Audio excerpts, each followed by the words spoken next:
Saint اور قومی assembly میں اسرائیل کے ایران پر حملے کے خلاف قراردادیں منظور۔ سینٹ میں قرارداد اسحاق ڈار اور قومی اسمبلی میں نوید قمر نے پیش کی۔ قرارداد میں کہا گیا کہ ایران پر اسرائیلی حملہ عالمی قوانین کی کھلی خلاف ورزی ہے۔ جارحانہ اقدامات سے دنیا کے امن کو خطرے میں ڈالا گیا۔ پاکستان مشکل کی اس گھڑی میں ایران کے ساتھ کھڑا ہے۔ سابق وزیر اعظم راجہ پرویز اشرف نے اجلاس میں اظہار خیال کرتے ہوئے کہا کہ اس وقت مسلم دنیا پھر پاکستان کی طرف دیکھ رہی ہے۔ امریکہ اور یورپ اسرائیل کو نہیں روکیں گے، مسلم امہ کو مل کر اسرائیل کو روکنا ہوگا۔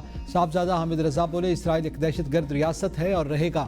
بیرسٹر گوہر نے کہا کہ ایران پر حملہ تاریخ کا المناک واقعہ۔ وفاقی وزیر رانا تنویر حسین نے کہا کہ اسرائیل کا وجود ہی ناجائز وجود تھا، وہ امن کے لیے خطرہ بن رہا ہے۔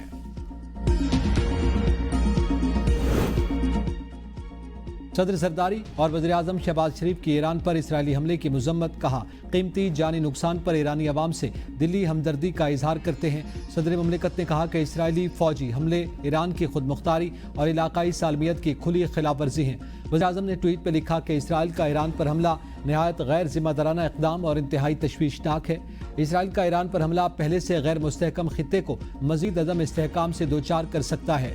بلاول بھٹو زرداری کی بھی ایران پر اسرائیل کے بلا اشتعال حملے کی شدید مذمت، کہا اسرائیل کے ایران پر حملے سے علاقائی استحکام کو شدید خطرہ لاحق ہو گیا۔ دنیا اور اقوام متحدہ سے کشیدگی میں کمی کے لیے کام کرنے کا مطالبہ کرتے ہیں۔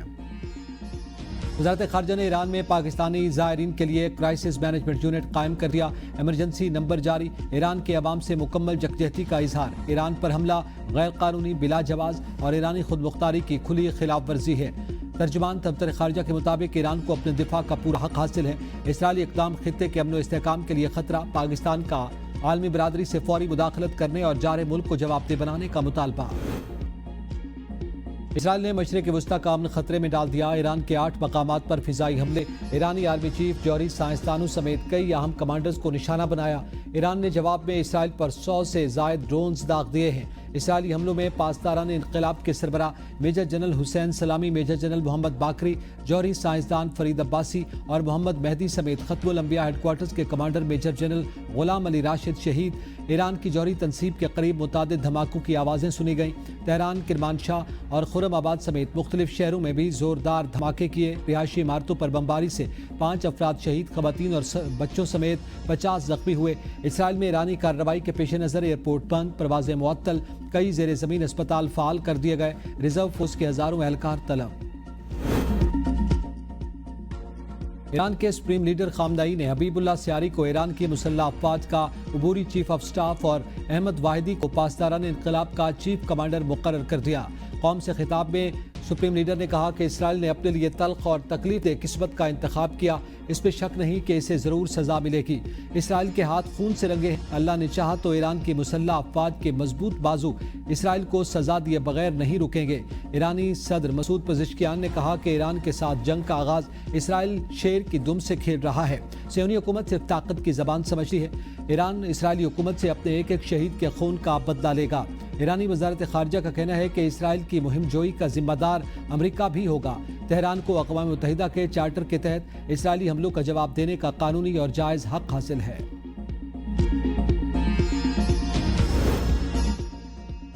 اسرائیلی وزیر اعظم نتنیاہو کہتے ہیں کہ ہم نے ایران کے جوہری افزودگی نظام کو نشانہ بنایا۔ حملوں کا مقصد ایرانی جوہری انفراسٹرکچر، بیلسٹک میزائل فیکٹریز اور دیگر فوجی اہداف کو نقصان پہنچانا ہے۔ جتنے دن بھی درکار ہوں گے یہ آپریشن جاری رہے گا۔ ہم اسرائیل کی تاریخ کے فیصلہ کن موڑ پر ہیں۔ ہماری لڑائی ایرانی عوام سے نہیں، ایرانی آمریت سے ہے۔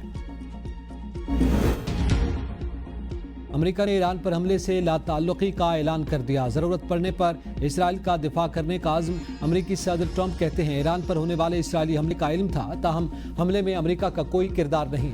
ایران کے پاس ایٹم بم نہیں ہو سکتا۔ ہم پر امید ہیں کہ ایران مذاکرات کی طرف آئے گا۔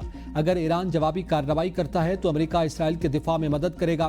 وزیر خارجہ مارکو روبیو نے کہا کہ ایران پر اسرائیلی حملے میں امریکہ کا کوئی کردار نہیں۔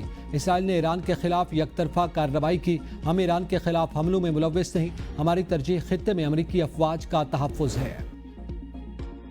سیکریٹری جنرل اقوام متحدہ سمیت عالمی برادری کی ایران پر اسرائیلی حملے کی شدید مذمت۔ انتونیو گوتریس نے فریقین پر زور دیا کہ وہ تحمل کا مظاہرہ کریں اور خطے کو مزید کشیدگی کی طرف نہ دھکیلیں۔ ایران اور اسرائیل گہرے تنازع کی طرف بڑھنے سے گریز کریں اور ایسی صورتحال پیدا نہ کریں جس کا خطہ متحمل نہیں ہو سکتا۔ مشرق وسطیٰ پہلے ہی نازک حالات سے گزر رہا ہے۔ سعودی عرب نے اسرائیلی حملوں کو ایران کی خود مختاری، علاقائی سلامتی اور بین الاقوامی قوانین کی خلاف ورزی قرار دے دیا۔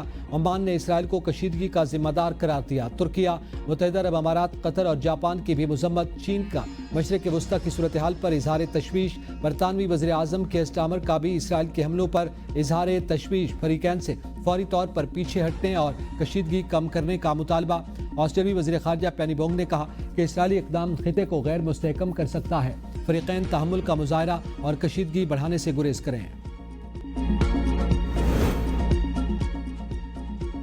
چین نے اسرائیل اور ایران میں اپنے شہریوں کو سیکیورٹی صورتحال سے متعلق ایڈوائزری جاری کر دی۔ ایڈوائزری میں کہا گیا کہ اسرائیل اور ایران میں رہنے والے چینی شہری ممکنہ میزائل اور ڈرون حملوں سے محتاط رہیں، حفاظتی اور احتیاطی تدابیر کو مضبوط بنائیں، غیر ضروری طور پر باہر جانے سے گریز کریں۔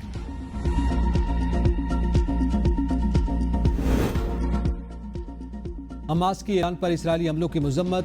حماس نے اس حملے کو وحشیانہ جارحیت قرار دیا۔ حماس نے کہا اسرائیل پورے خطے کے لیے ایک وجودی خطرہ ہے۔ حماس نے اسلامی جمہوریہ ایران کے ساتھ مکمل یکجہتی کا اظہار کیا اور سینئر کمانڈرز اور ایٹمی سائنسدانوں کی شہادت پر ایرانی قیادت اور عوام سے تعزیت کا اظہار کیا۔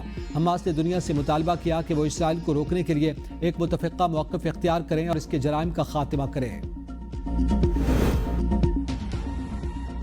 اسرائیل کا ایران پر حملہ ریاستی دہشت گردی، انتہائی قابل مذمت اقدام۔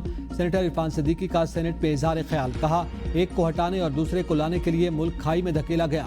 ہم نے اگر اینٹ سے اینٹ بجائی تو ایک اینٹ پی ٹی آئی کی طرف سے آئی۔ نواز شریف نے IMF کو الوداع کہا اور پاکستان کے اندھیرے ختم کر دیے تھے۔ چلتے ہوئے ملک کو ایک منصوبے کے تحت تباہ کیا گیا۔ امریکی صدر ڈونلڈ ٹرمپ کی ایک بار پھر کشمیر پر ثالثی کی پیشکش، کہا کشمیر کے مسئلے کے حل کے لیے کچھ بھی کر سکتا ہوں۔ ہم نے پاکستان اور بھارت کے درمیان جنگ ختم کی۔ دونوں ممالک کے پاس بڑی تعداد میں جوہری ہتھیار ہیں۔ تجارت کے ذریعے جنگ کو پھیلنے سے روکا ہے۔ انہوں نے کہا کہ پاکستان اور بھارت کو ساتھ بٹھانے والے ہیں۔ پاکستانی وفد تجارت پر گفتگو کے لیے آئندہ ہفتے امریکہ آئے گا۔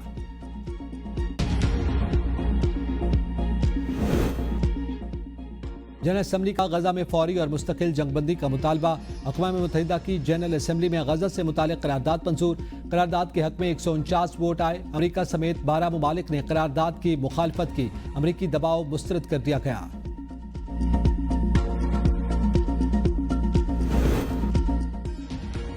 برطانیہ کی کرائم ایجنسی نے شیخ حسینہ واجد کے قریبی ساتھی اور سابق بنگلہ دیشی وزیر سیف الزمان چودھری کے 11 ملین پاؤنڈز مالیت کے اثاثے منجمد کر دیے۔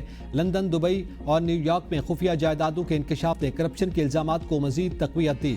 نیشنل کرائم ایجنسی کی کارروائی عوامی لیگ کی اعلیٰ قیادت کی کرپشن کو عالمی سطح پر بے نقاب کر رہی ہے۔ سیف الزمان پر بنگلہ دیشی عوام دولت کو بیرون ملک منتقل کرنے اور لگژری طرز زندگی اپنانے کے الزامات ہیں، جبکہ 350 مزید اثاثوں کی تحقیقات جاری ہیں۔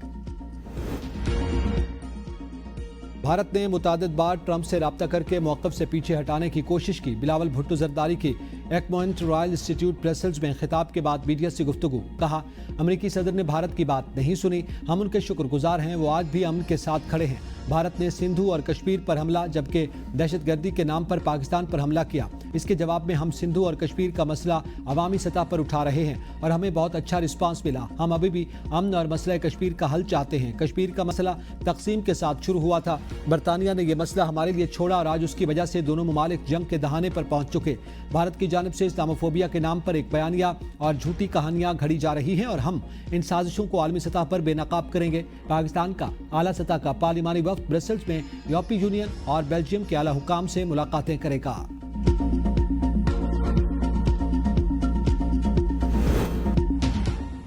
اور ایران اور عراق کے بعد اردن نے بھی اپنی فضائی حدود بند کر دی۔ غیر ملکی میڈیا کے مطابق ہاشمی بادشاہی کی سول ایویشن اتھارٹی کا کہنا ہے کہ کسی بھی خطرے کے پیش نظر اردن کی فضائی حدود کو عارضی طور پر تمام پروازوں کے لیے بند کر دیا گیا ہے۔